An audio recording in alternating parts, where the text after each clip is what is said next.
Praise the lord. దేవుని పేరిట మీ అందరికీ వందనాలు. ఒక్కొక్కసారి మన చుట్టూ ఉన్న వారి మాటలు వింటే మన గుండెకు చాలా గాయం కలుగుతుంది. మన చుట్టూ ఉన్నవారు మనల్ని కించపరిచే విధంగా, మనల్ని దిగజార్చే విధంగా మాట్లాడతారు.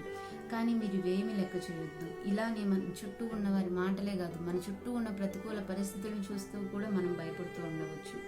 ఇక్కడ పరిశుద్ధ గ్రంథంలో చూసుకున్నట్లయితే దావీదు యుద్ధభూమికి వెళ్ళినప్పుడు వారి అన్నలు, నువ్వు అసలు ఇక్కడికి ఎందుకు వచ్చావు, దైవ సేవకుడు నిన్ను అభిషేకించాడని నీకు పొగరు కదా అని మాట్లాడతారు.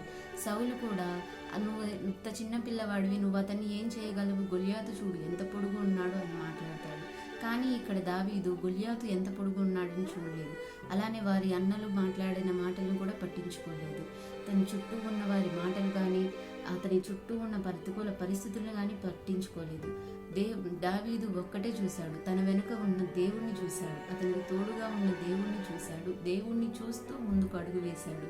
దావీదు ఒక్క మాట పలుకుతాడు, యుద్ధం యెహోవాదే, యుద్ధం యెహోవాదే అని చెప్పి దావీదు ముందుకు అడుగు వేస్తాడు. దావీదుకు విజయం సొంతమవుతుంది. అలానే నీ జీవితంలో కూడా నీ ప్రతికూల పరిస్థితులను కానీ, నీ చుట్టూ ఉన్న మనుషుల మాటలను కానీ పట్టించుకోవద్దు.